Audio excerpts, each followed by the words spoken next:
Salut à tous, c'est Anthony. Voilà, on est dans le studio d'enregistrement, c'est ma chambre. Je suis aujourd'hui avec Eric Zitter, un pote que j'ai rencontré dans l'école de coaching qu'on a fait ensemble. Je tenais à vous le présenter parce que pour moi, c'est un homme de cœur, comme nous tous d'ailleurs. Et il a plein de choses à nous partager. Salut Eric, comment ça va? Salut à tous, salut Anthony, super. Tu peux allumer on air derrière? Non, je peux pas. Désolé, c'est juste un tableau, c'est du fake. Il y a beaucoup de fake news en ce moment, bah voilà, c'est le tableau, c'est du fake aussi. C'est pas mon studio, c'est juste ma chambre. T'es où Eric là? Là, je suis aussi dans la chambre. Je suis posé sur le lit parce que, vu le confinement, on vit dans un petit appartement de 50 mètres carrés à 3. Donc, voilà, les dames sont à côté en train de faire ce qu'elles ont à faire cet après-midi. Et puis, bah, moi, je suis avec vous, avec toi, sur cette interview. Super. Voilà. Bon, en tout cas, merci beaucoup. Moi, je suis super content d'avoir Eric avec nous parce que j'ai rencontré Eric il y a combien de temps que se connaît? Un an et demi? Ah, ça va faire un peu plus de 2 ans. Ouais? Non, un peu plus Bah de deux. oui, oui, ça fait, on aura été certifié au mois de juillet, Anthony. Et, non, ouais, un an et demi, ouais, t'as Un an raison. et demi, Pardon. hein? Ah, Ouais, ouais, ouais. j'étais bon en maths généralement à l'école. Ouais, ben, moi aussi, mais tu vois, comme quoi, le temps Et le peut temps, paraître différent. l'âge, tout ça, quoi. Il peut paraître différent, le temps. Oh, l'âge a peu d'importance, en fin de compte. Il Exactement. n'a que l'importance qu'on lui accorde. Exactement. Montre-moi voir ton tableau là au-dessus. Non, Allez. non, c'est ma belle-mère. Ok, bon, vous ne le verrez pas, moi je l'ai vu. Voilà, peut-être que vous allez le deviner pendant la vidéo, pendant l'interview. Du coup, Eric, tu pourrais nous dire voilà, brièvement qui tu es? Alors, moi, je suis aujourd'hui un homme de l'Ouest vivant sur un bout de terre, une presqu'île, là, 5 km en mer, qui vit très bien dans cet endroit-là et qui vient s'y ressourcer depuis peu. J'y ai vécu 14 années de ma vie auparavant, qui ont été des années fortes et intensives d'un point de vue professionnel et personnel. Après, on est parti d'ici pendant quelques années, à droite à gauche, barouder le monde. On est parti en Asie, on a fait des petites choses à droite à gauche. Et puis, on y revient. Là, ça fait 3 mois qu'on est de retour au Croisic et les choses se redébloquent, si je peux dire ça comme ça. Les choses n'avançaient pas depuis 2 ans et demi, un peu coincées. Et là, ça se redécoince progressivement, comme quoi on peut être aussi lié à un endroit, à la terre, à des énergies qu'on ne maîtrise pas forcément ou qu'on a besoin d'apprendre à maîtriser ou à comprendre. Euh, et c'est un endroit où je suis bien et où je suis moi. C'est ça qui est marrant. C'est important. On va Ouais, sûrement, on va sûrement ouais, en parler d'ailleurs dans l'interview. Donc, c'est ça ce que j'aime avec toi, c'est que quand je t'ai rencontré, j'avais vraiment l'impression que tu avais eu à peu près 15 vies. Tu as beaucoup baroudé, tu as fait pas mal de jobs ouais. différents, voyagé, et je me reconnaissais bien là aussi. Et puis, tu as parlé aussi des énergies, on en parlera peut-être aussi un petit peu. Et Ouais. puis, le dernier point, c'était tu as dit que tu étais toi-même. Et je crois que c'est aussi l'une des qualités des hommes de cœur d'être soi-même et d'être complètement transparent et avec qui ils sont et d'accepter qui ils sont. Et Ouais. je voulais te poser la question, tu as eu quelques moments difficiles dans ta vie. Euh, je voulais savoir, est-ce que c'est ces moments, tu pourras nous en parler si tu veux, mais est-ce que c'est ces moments qui t'ont rendu justement quelqu'un d'ultra ouvert et d'accepter ce qui est, tout simplement, de lâcher prise et d'accepter ce qui est? Ou est-ce que tu étais comme ça déjà avant? Il y a très certainement quelque chose qui a fait que tu es devenu comme ça, même si c'était plus jeune, mais en tout cas, moi, c'est une qualité que je te voue vraiment, c'est ce lâcher prise et cette acceptation de tout ce qui vient et de tout ce qui est. Ouais, ouais, ce qui est un peu bizarre, en plus en t'écoutant, j'y réfléchis en même temps, c'est marrant ça. Le coaching, ce petit, je descends du vélo et je me regarde pédaler, en même temps je réfléchis, je suis en train de regarder mon cerveau, il va regarder dans tous les sens, ça part de partout là-dedans, c'est un vrai bordel là-haut. Et en fin de compte, je me dis que le lâcher prise, ça ne peut pas être un état permanent. Tu ne lâches prise que par rapport à une situation ou une problématique ou à quelque chose. Si tu lâches prise tout le temps, tu te casses la gueule. Donc, tu es obligé de te rattacher à quelque chose, tu es obligé de te rattacher à ce que tu es, ce que tu aimes faire, ce que tu aimes voir, ce que tu aimes entendre. Donc, le lâcher-prise, il est lâcher prise sur une situation qui peut te poser problème, sinon tu n'as aucun intérêt à lâcher prise. Alors oui, apprendre à lâcher prise, bah ouais, c'est les aléas de la vie qui t'apprennent à lâcher prise. Après, il faut le travailler un petit peu, tu lâches prise de différentes manières, on va tous lâcher prise de différentes manières, ça va être très introspectif, ça. Ouais, c'est c'est les coups de poing dans la gueule que tu prends, c'est les coups que la vie te porte, que les autres te portent, qui te permettent aussi de te forger et de réagir. Ouais, ouais, ouais. Et du coup, Ouais. comment… Mais depuis tout petit. Ouais, Depuis tout petit, c'est tes frères et sœurs, c'est comment tu es avec eux. Avec mon frère, on se foutait sur la gueule, clairement. On se foutait des et tu penses peignets que ça a aidé ça? à 10 ans. Ça m'a permis de regarder l'aspect du combat autrement, ouais. Pourquoi je D'accord. me battais avec mon frère. Ok. Et ça servait à quoi? Qu'à rendre plus fort un ego et assouvir un ego et un besoin de dominer. Est-ce que, Euh, est-ce que du coup, tu peux nous parler de ces moments difficiles là que tu as vécu et ouais, ouais, bon, de il y en justement a comment tu les à as vécus, différentes quoi, comment périodes tu de les la as… vie. Le premier grand coup que j'ai pris, c'est la question de la stérilité. J'ai appris assez jeune, j'avais, que je ne dise pas de bêtises, 22 ans, quand j'ai appris que j'étais stérile. Ok. Voilà, d'un point de vue médical. Tout simplement parce qu'on essayait de faire un enfant étant jeune. Je connais ma chère et tendre depuis 30, oh là, que je dise pas de conneries, 30, ça va faire 34 ans cette année. 34 Ok. ans cette année et 33 ans de mariage cette année. Félicitations. Et donc, on voulait avoir un enfant, comme à l'époque, assez jeune. Donc, on s'est marié, j'avais 20 ans, 22 ans, on essayait d'avoir un enfant. Et là, tu t'aperçois que ça ne marche pas. Bon, ok, pourquoi ça ne marche pas? En fin de compte, tu n'en sais rien, toi, tu n'es pas médecin. Donc, tu te retournes vers le corps médical. Le corps médical te dit, bah, écoutez, monsieur, c'est une bonne question, je ne sais pas. Ah, bon, alors si vous ne savez pas, je ne sais pas qui va savoir. Et puis, il y avait plusieurs possibilités où tu acceptes tout de suite et puis tu essayes de te diriger vers autre chose, où tu te dis, je vais jusqu'au bout des choses et j'essaye de comprendre le pourquoi du comment. Et ça a été ma réaction. Moi, j'aime bien comprendre comment ça marche, pourquoi, enfin, avant de prendre une décision, d'agir ou de penser autrement. Et donc, je suis allé jusqu'à la biopsie testiculaire.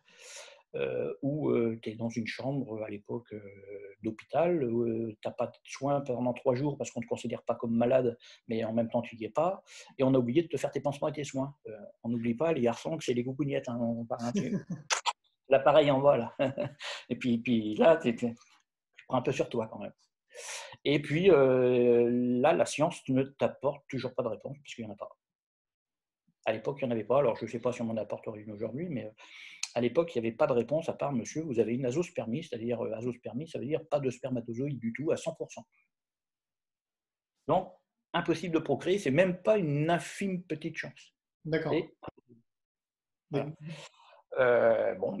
Tu fais avec, hein. C'est comme ça, tu te pends, ou je sais pas, tu ouvres le gaz. Comment tu l'as vécu, toi?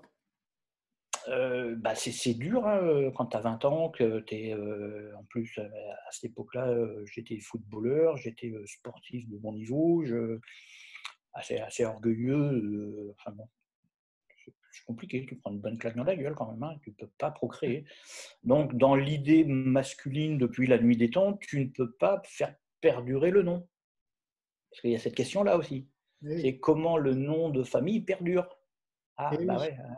Eh oui, oui, oui, La fameuse oui. responsabilité de l'homme de faire perdurer ce nom de famille, ouais. Ouais, ça a bien changé depuis. Heureusement, madame peut mettre son nom en plus du nom de monsieur. Donc, c'est très intéressant ça. Et donc, tu réfléchis et tu acceptes ou tu n'acceptes pas. Tu vis dans cette condition-là où tu essaies de trouver une solution pour répondre à ton besoin de paternité. Parce que la paternité arrive à un moment où ça devient, comme pour madame, ça devient un besoin à assouvir. Donc, quand tu ne peux pas le faire naturellement, il y a d'autres solutions qui existent. On a un parcours qui est un petit peu compliqué pour les deux, parce qu'on a fait le choix d'essayer la procréation assistée, médicalement assistée. Donc, madame a vécu des fécondations in vitro au nombre de 4, dont une caprice et qui s'est soldée par une fausse couche au bout d'une semaine.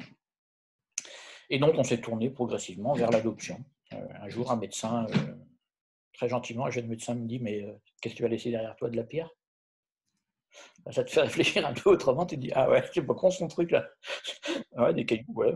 Pour qui, pourquoi Voilà, et on a adopté une grande fille qui vit avec nous aujourd'hui, qui a 22 ans au Vietnam, et on est très heureux de cette situation. Ok, Et ça m'a, je pense que c'est la plus grande claque qui a commencé à m'ouvrir les yeux sur la vie, ce que c'était que la vie. d'accord. Ouais. Et Alors après, vécu un certain nombre d'autres situations qui te font réfléchir, changer de perspective ou de façon de voir les choses. Ce que j'adorais tout au long de ma vie jusqu'à maintenant, j'espère que ça continuera, je pense que j'ai encore plus d'outils aujourd'hui pour le faire. C'est en fin de compte, quand j'ai une problématique, c'est d'avoir plein de paires de lunettes différentes, de prismes différents pour aller regarder la problématique et de voir en fin de compte ce qu'elle fait chez moi, cette problématique-là.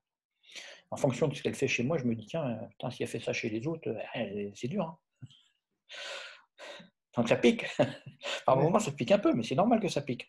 Et il n'y a que quand ça pique que tu peux avoir, pour répondre à ta question, cette question de lâcher prise. Si ça pique pas, tu lâcheras jamais prise. Jamais. intéressant. Intéressant. Et du coup, je prends des notes parce que ça m'intéresse. Pourquoi tu as besoin de lâcher prise? Tu veux que je te coach? Ah, écoute, lâcher prise, non, ça va. Pour l'instant, ça va. Mais j'ai aussi appris que parfois, on pouvait avoir la sensation de, de maîtriser quelque part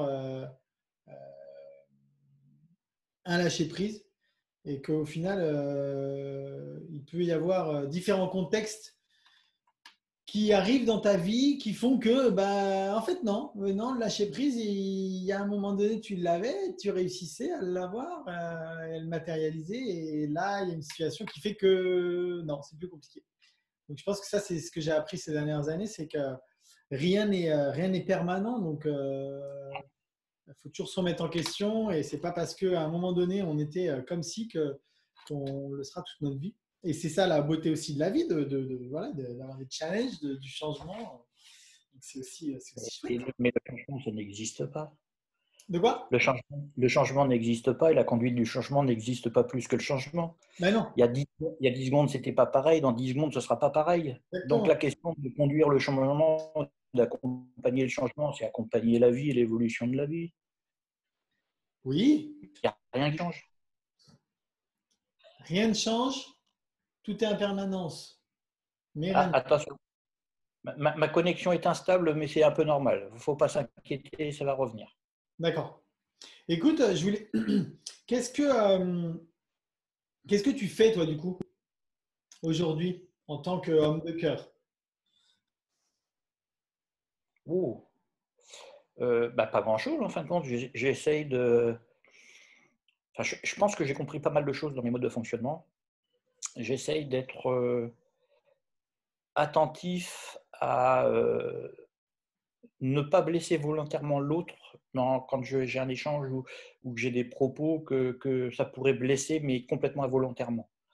Euh, Si c'est involontaire, en fin de compte, c'est pareil, c'est un facteur exogène et en fin de compte, ça ne m'appartient plus. Par contre, si je le fais volontairement, ça m'appartient. Ouais, Et, euh, et je ne veux surtout pas le faire volontairement. Donc, je suis assez attentif à l'autre et j'essaye de comprendre l'autre. Mais pour ça, il a fallu que je travaille beaucoup, beaucoup sur moi. Et toi, tu es un peu plus jeune que moi et tu le fais plus tôt. Cette histoire de coaching et de formation en coaching professionnel me permet d'aller chercher très profondément à moi euh, ce que je peux faire vivre à l'autre. Dans le sens où cette histoire de coaching, c'est aussi un risque de manipulation du cerveau de l'autre. Ouais. On a des techniques, on est très fort pour aller observer ça. Lui faire penser d'une autre façon, c'est pas si compliqué que ça en fin de compte. Et ça, je peux pas aller sur ce penchant-là, si tu veux. Pour moi, c'est le côté malsain, manipulatoire, au même titre que de blesser quelqu'un volontairement. Donc, si je le fais, c'est à la demande de quelqu'un, d'où le métier de coach, puisque c'est le client qui demande, et c'est pas toi qui vas vers, c'est le client qui te demande d'intervenir, et tu conviens d'une intervention sur un sujet précis. Tu n'interviens pas avec un sujet dans la totalité. D'accord. Tu interviens sur une question du sujet, une question que le sujet se pose. Ok, ça c'est intéressant. Et c'est dans cet aspect-là que moi, ça me permet d'aller observer ce que je suis, de la façon dont les gens me voient à travers ça. Et en fin de compte, ce qui m'intéresse, c'est que, un peu comme toi, tu as pu le percevoir, je pense, c'est de voir à travers la façon dont je vis, dont je parle des choses, dont je parle de moi, que, en fin de compte, c'est un peu ma façon de voir la vie. Et, Souvent, j'entends la vie est un combat. Bah, pour moi, la vie est surtout pas un combat. Surtout pas. Si la vie est un combat, bah, tu ne feras que te battre, et puis à un moment ou à un autre, de toute façon, tu vas tomber sur un guerrier qui sera plus fort que toi, tu vas mourir. Ça ne veut pas dire que tu ne mourras pas. Tu mourras, mais tu ne mourras pas d'un combat. Tu vas mourir de dégénérescence cellulaire, ce qui est tout à fait naturel dans le parcours de vie. Mais tu ne là mourras pas aussi, d'un combat. alors, tu dis ça, et puis d'un autre côté, tu t'es quand même battu contre une maladie aussi. Pour toi, c'était pas un combat? Non, je ne me suis pas battu contre la maladie. En fin de compte, si je me bats contre la maladie, c'est de la même façon que le combattant. À un moment ou à un autre, la maladie prendra le dessus et je mourrai de la maladie. Non, non, non, la maladie est un état physique à un moment donné. À partir du moment où tu en es conscient, tu as deux possibilités pour moi. Soit tu es malade, soit tu n'es pas malade. Si tu n'es pas malade, eh ben, tu continues à vivre en sachant que la maladie pourrait être là, mais en fin de compte, elle n'est pas là. Elle est que dans l'idée d'être malade. Si tu, comment dire, dans le coaching et puis dans nos aspects de vie, on dit souvent que ton futur, tu le connais déjà, puisque de toute façon, le futur n'est que la répétition de ton passé et de ton présent. À partir du moment où tu vois le futur comme l'humanité la voit d'ailleurs, hein, l'homme doit toujours contrôler tout, on en a parlé un petit peu tout à l'heure, l'homme maîtrise tout, contrôle tout, et la femme est la personne assouvie de l'homme. Bah, le futur, il sera comme ça à partir du moment où notre futur ne fait que répéter ce qu'on vit depuis des centaines d'années. Ouais. Et au final, mais c'est pas ça, en fin de compte. Au final, et la maladie, c'est pareil, pour répondre à ta question, c'est si je suis malade et que je considère, que j'accepte d'être malade, mais que je considère qu'il n'y a que ça, que la maladie, et ben, mon futur ne sera fait que de la maladie. Si j'accepte que la maladie est un instant présent, mais pas futur, je n'aurai pas besoin de me battre contre la maladie. C'est qu'un D'accord. présent qui va. Ok. Et euh, c'est quoi ta contribution pour faire un monde meilleur? Mmh, mmh. Une bonne question, ça. J'en sais rien. J'en sais rien. En fin de compte, ma contribution pour faire un monde meilleur, ce serait de partager un peu, comme tu nous le proposes là, ce qui est intéressant. Mais c'est surtout ce que vont en prendre les autres. Parce que c'est un monde meilleur pour qui? Pour moi ou pour les autres? Si c'est un monde meilleur pour moi, je sais ce que j'ai besoin de faire pour avoir un monde meilleur pour moi. Et encore, je ne me plains pas. Hein. Au bord de la mer, tranquillou, je suis 5 km en mer, il fait beau, il y a un beau soleil, il y a les goélands qui gueulent, tout va bien, quoi. Ouais, Normal. même s'il y a le corona, ben ouais, et même s'il y a le corona, mais en même temps, on est là où on a envie d'être. Toi, où tu es aujourd'hui, tu as bien envie d'être là. Personne t'a forcé à être là. Non, non, c'est sûr. Ça, c'est sûr. Et, On et n'a si, jamais si on senti. t'avait forcé, là, par contre, ce serait grave. Ouais. Ce serait À sûrement partir du moment d'avoir accepté qu'on m'ait forcé, non? Après, il y a évidemment des situations où on n'a pas le choix parce que, bon, on se retrouve. ah, ça c'est intéressant, t'as pas le choix, t'as pas le choix de quoi? Ouais, je pense que quand tu vois quelqu'un, un prisonnier ou dans des situations d'esclavagisme ou des choses comme ça, il y avait des périodes où on n'avait pas le choix. Donc là, où on utilise la force, mais on a le choix de s'évader, On ou a de le choix tenter de d'essayer. s'évader. Oui, oui, on a le choix d'essayer, ça c'est clair. C'est clair. Voilà. Ouais. Donc, en fin de compte, tu as toujours une possibilité de choix. La vie n'est faite que d'enchaînement de choix. Ouais. Tu choisis la situation dans laquelle tu as envie d'être. Oui, oui, oui, c'est sûr. Du coup, je reviens sur ce que je te disais tout à l'heure. Il me disait, ouais, qu'est-ce que tu fais aujourd'hui? Bon, normal. Sauf que quand même, tu contribues en ce moment à un monde meilleur en aidant des soignants qui sont. Ah, sur ce projet-là, ouais, je contribue. Bon, on voit fleurir un petit peu partout hein, sur la toile là, par rapport à cette infection mondiale. Je ne sais pas si on peut parler de pandémie. Pour moi, pandémie, le taux de mortalité est supérieur à ce que l'on vit, même s'il est déjà très important et que c'est déjà beaucoup de trop. La pandémie, c'est encore plus que ça pour moi, hein, dans ma définition de la pandémie. Donc pour moi, on est dans une infection virale mortelle importante, avec un taux très élevé, et la réaction politique mondiale, hein, puisque tout le monde y vient progressivement, c'est de confiner les gens à l'intérieur. Alors si vous avez regardé la Casa des Papel, c'est le moment d'aller faire le casse du siècle. Il n'y a personne dans les rues. Donc ouais, je sais pas si les banques elles sont. Moi, avant qu'il y ait le confinement, je passais devant deux trois banques et je voyais des gens qui Non, faisaient mais la queue. la Casa des Papel, c'est pas les banques. Hein. Tu vas fabriquer tes propres billets. L'idée, Ah elle d'accord, est ouais, géniale. mais Le moment, il est extraordinaire pour ça. jamais Il faut regardé. trouver la vérité. À part Santa Barbara, la petite maison dans la prairie, j'ai jamais regardé de série. Bon. Et en fin de compte, je contribue à accompagner d'un point de vue coaching individuel et accompagnement d'équipe. Et on va être plus là sur de l'échange entre pairs.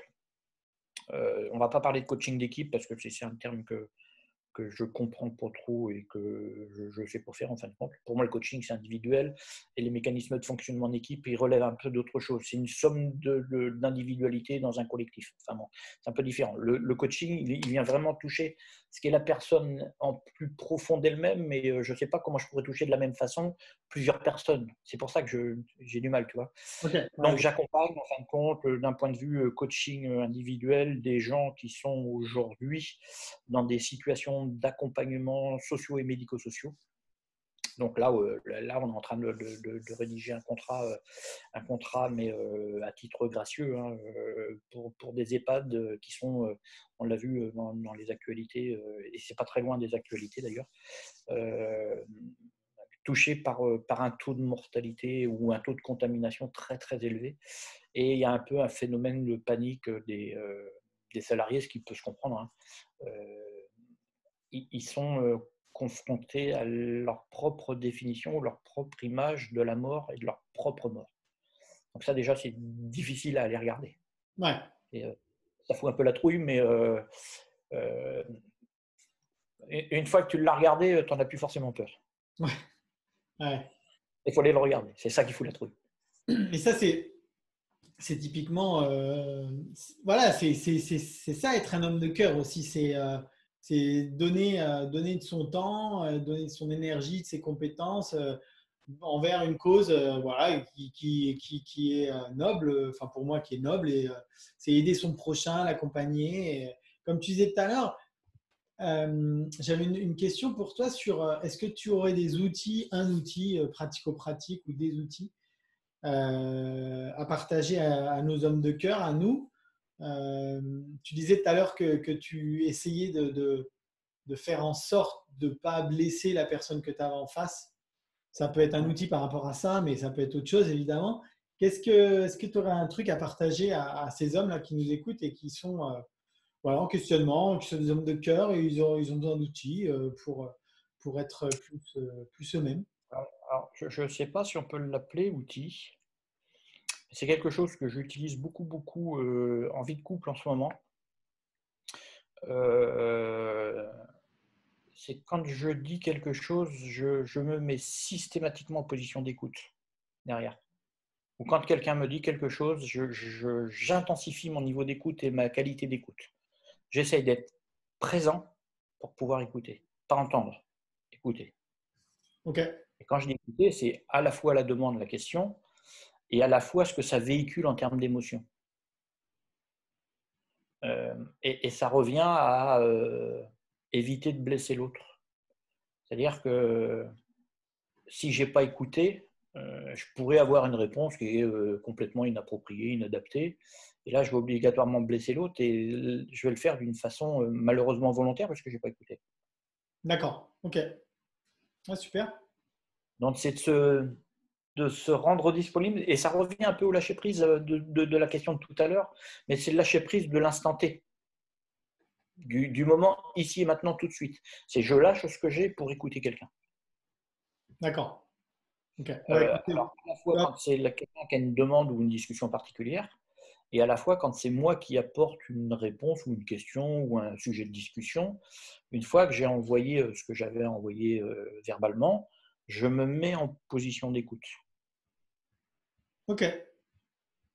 Voilà. Ça, Ok. pour moi, c'est un manque profond chez l'humain. Il croit qu'il écoute et il n'écoute pas. Ouais. Et ça, C'est-à-dire, voilà, tu fais quelque chose, enfin, en tout cas, tu écoutes quelqu'un, tu n'es pas là à regarder ton téléphone ou, par exemple, là, moi, j'étais en train de jouer au blackjack, là, derrière la vidéo. Non, ça se fait pas. tu peux, si tu as la capacité corticale, de dissocier ton cerveau entre les deux. Non, je plaisante, hein, je plaisante, Mais, évidemment. mais tu peux, non, quand je dis se mettre à l'écoute, ça va au-delà de l'écoute du sens de l'ouïe. Écouter, c'est percevoir l'émotion de l'autre. C'est quelle émotion ça véhicule ce qu'on est en train de discuter. Ouais, ouais. Est-ce que je vais me mettre en colère? Est-ce que je vais le rendre joyeux? Est-ce que ça lui apporte un peu de bonheur? Est-ce que c'est de la tristesse? Voilà. C'est ça écouter. C'est ça écouter. Et là, tu peux interagir avec l'émotion véhiculée. Puis elle va obligatoirement te faire quelque chose, cette émotion-là. Obligatoirement. Et si tu n'écoutes pas, cette émotion-là, bah, elle te passe à 10 km. Et puis en fin de compte, tu as entendu. Tu n'as pas écouté. Ouais, Tu vois la différence entre l'écoute et entendre? bien sûr. Entendre, tu n'entends que les mots. Écouter, tu perçois. On va revenir aux énergies. Tu perçois les vibrations. L'émotion, c'est aussi des vibrations. Euh, la question de ces énergies, c'est. Moi, c'est compliqué à définir pour moi parce qu'il y a des choses que je ne peux pas expliquer parce que je ne les maîtrise pas en fin de compte. Euh, je les perçois, j'arrive à les comprendre de façon très intériorisée, j'arrive pas à les expliquer. Mais au départ, il y a deux choses qui sont assez simples. On vit sur une planète qui, d'un point de vue tellurique, a deux entités complètement opposées, le pôle Nord et le pôle Sud, et on sait que ce sont deux pôles magnétiques. C'est reconnu scientifiquement, tu prends la boussole, tu sais où tu vas au nord, magnétiquement. Pour moi, il paraîtrait complètement incohérent de concevoir qu'on n'y est pas sensible. Si on vit sur cette planète, si on est posé dessus, qu'est-ce qui ferait que ces énergies-là ne nous traversent pas et qu'on ne puisse pas y être sensible? Donc pour moi, on est traversé en permanence par ces questions de flux énergétiques. La question derrière, c'est est-ce qu'on peut les percevoir? Est-ce qu'on peut en faire quelque chose? Et si oui, qu'est-ce qu'on en fait et comment? Donc moi, je travaille là-dessus depuis très, très, très, très, très, très longtemps. J'étais assez jeune, je magnétise d'ailleurs, je m'amuse avec ces énergies-là, je joue avec, et notre corps, obligatoirement, est sensible à ces passages énergétiques, que ce soit d'un point de vue musculaire, ossature ou de nos propres viscères. Toi qui fais du yoga, toi qui fais toutes ces énergies et des chakras, des machins, tu sais de quoi je parle. Et, et les chakras, même si on le met d'une façon très verticale hein, dans le schéma des chakras, même si tu as la partie droite, la partie gauche, et tes 7 chakras, avec ton chakra sacré, ton coronal, et l'ouverture du sacré qui va amener ce passage d'énergie.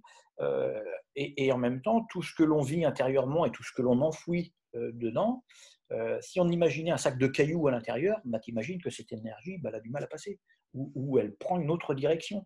Bah, Oui. c'est exactement ça, cette gestion des énergies-là. C'est qu'est-ce que tu as foutu à l'intérieur là pour que le flux, bah, en fin de compte, il passe plus.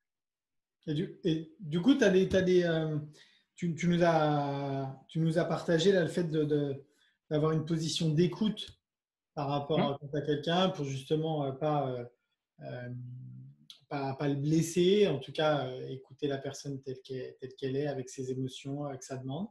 Est-ce que vis-à-vis de ces énergies-là, tu travailles tu disais que tu faisais du magnétisme, tu travailles dessus depuis longtemps, mais il y a des choses qui sont réalisables facilement. Ouais, ouais, de façon très très simple. Ça prend beaucoup de temps dans une vie, mais en même temps, c'est passionnant à regarder. Euh, si l'énergie, elle est partout autour de nous, cette énergie-là, elle porte obligatoirement des vibrations. Si vous prenez la position de méditation, un peu bouddhiste ou hindouiste, où on est en position de tailleur, les deux mains, paume vers le ciel, posées sur les genoux. Ouais. Si on écarte un petit peu les doigts comme ça, là, il y a un truc qui est vachement marrant à faire, c'est d'essayer de percevoir l'énergie qui est véhiculée à travers ma main et à travers chaque doigt. Parce que ce n'est pas forcément la même énergie. Et dans les chakras, on a dans la main, hein, le 1, il est ici, le 2, il est là, 3, 4, 5, 6, et le 7, il est au milieu. Ce qui veut dire qu'effectivement, dans cette zone de main, les énergies sont au même endroit. Et pourtant, on essaie de les faire passer verticalement. Et du coup, Donc, si on veut s'amuser, oui, allez capter ces énergies-là. Et on peut l'absorber, l'énergie, et on peut aussi la restituer. C'est ce que fait un peu un magnétiseur. En fin de compte, un magnétiseur, qu'est-ce qu'il fait ? Il capte les énergies qu'il perçoit et il perçoit des déséquilibres énergétiques. Et en fin de compte, un magnétiseur, ce qu'il fait, c'est simplement de réaligner les équilibres énergétiques. Il ouais. ne fait que ça. Et toi, Une fois qu'il a rééquilibré. tu fais Moi, ça. je fais ça. Ok. Donc, Moi, je fais ça. en Je plus fais du- ça et si un jour on a la chance de se rencontrer en dehors de toi, on se reverra, mais avec d'autres, on pourra s'amuser. Je vous ferai faire des petits exercices comme ça où, en fin de compte, vous mettez simplement votre main à travers les deux miennes et vous allez sentir complètement les énergies. D'accord. Entre froid chaud que je fais balader, picotement, pas picotement, que je vous fais percevoir des choses. C'est assez marrant à faire ça. Donc, tu me l'avais déjà fait. Je Ouais, témoigne. tu as dû l'avoir, toi. Toi, tu as dû Pardon? l'avoir. Ouais. Tu Ouais, as dû le ouais. faire, ça. Je me souviens. Je me souviens. On était en train de boire une bière pendant l'école de commerce. Ah ouais, Je c'est me vrai, souviens. ouais. Et alors, tu l'as vécu comment? Est-ce que tu C'est aurais surprenant ou pas? Pardon? C'est surprenant ou pas? Ah ouais, c'est surprenant. Bon, moi, je suis relativement ouvert à tout ce qui est énergie, donc c'est quelque chose qui m'a pas surpris, mais c'est vrai que c'est un exercice je pense que les gens qui n'ont pas du tout de notion énergétique, c'est vrai que ça peut effectivement choquer, se dire, mais mince, Hein? qu'est-ce que c'est que ça? Quel magicien, Ouais. dis donc. Absolument pas. Ah oui, oui, oui, Il n'y a pas de magie là-dedans. Est-ce que, merci pour ces conseils. Du coup, est-ce que tu aurais un livre à conseiller à nos hommes de cœur? Alors, il y en a un que je trouve très marrant, qui se lit assez vite et qui va rejoindre un peu tout ça, qui est de Robert Sutton, un ingénieur américain qui s'appelle Objectif Zéro Salcon.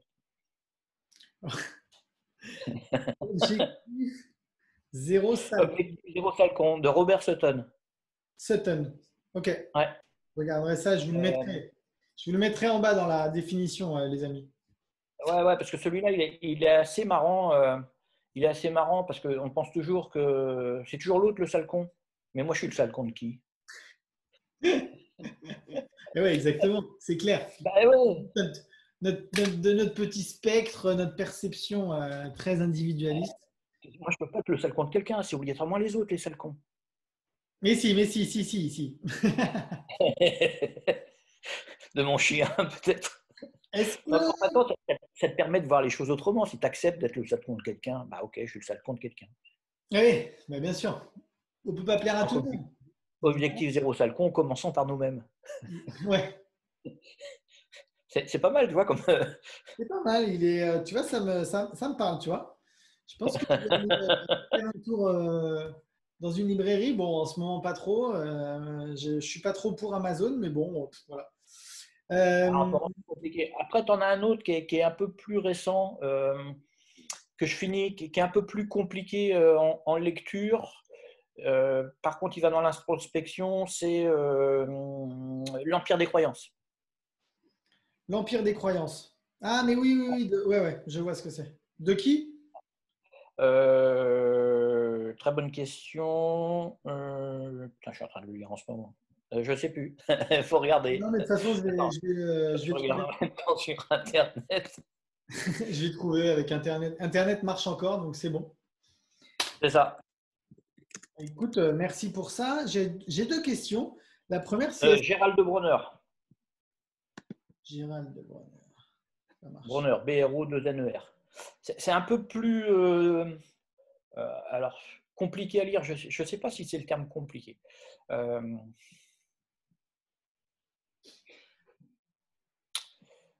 Ça demande un peu plus d'introspection dans la compréhension, je trouve. D'accord. En fin de compte, ça fait écho à notre propre construction identitaire, puisqu'on est tous construits qu'à partir de croyances, et les croyances sont basées sur la connaissance. Maintenant, on a plein de croyances qui, individuellement, on n'est jamais allé vérifier la connaissance derrière. On croit, comme ça, à brûle pour point, les connaissances de quelqu'un d'autre. Mais moi, je ne l'ai pas vérifié. Et pourtant, j'y crois dur comme fer. Ouais. Donc, à part de tout ça, l'empire des croyances, c'est assez intéressant dans la construction identitaire. Ouais. D'accord. Merci beaucoup pour ces conseils. Est-ce que, je te disais, j'ai deux autres questions. La première, c'est aurais-tu le nom de quelqu'un que je pourrais interviewer là comme ça, de la même manière que ce que je fais? Quelqu'un que tu considères comme un homme de cœur? Ouais, il y en a un, il s'appelle Anthony. Anthony, tiens, je vais me faire une vidéo avec moi-même. Ouais, il y en a un que je pense tu connais, je ne sais pas si tu as pensé à lui ou pas, qui était avec nous en formation. Euh, je pense que c'en est un et qu'il ne le sait pas lui-même. D'accord. Foued. Ouais, ok. Eh bien, écoute, c'est une très bonne idée. Une très bonne idée. Est-ce que. Et la dernière question, c'est si tu avais une baguette magique, qu'est-ce que tu changerais? Rien. Rien du tout. Non. Ça marche? C'est beau, c'est un homme heureux, comblé, un homme de Hein. cœur. Merci Eric pour ton temps et pour ton partage. Je t'en prie. Avec plaisir. Je mettrai tes références, ton site, etc. dans la description. Ouais. Où est-ce qu'on peut te contacter s'il y en a qui voudraient te contacter éventuellement? Si tu mets mon site, normalement, tu as tout dessus. Ok, bon, écoute, parfait. Voilà, tu as tout dessus, tu as mon téléphone, tu as, le mail, il y a tout dessus, donc c'est plus facile. Allez, Oui, avec plaisir d'échanger. en tout cas, merci beaucoup pour cet échange et puis au plaisir de se revoir autour d'un apéro homme de cœur ou d'un séjour ou de bah, voilà d'échanges dans Un apéro bien sévère. Pardon? Un apéro bien sévère. Un apéro bien sévère. Bon, bah écoute, je te fais un gros bisou. Ouais, Ciao, à Eric. bientôt. À bientôt la communauté. Ciao. Ciao.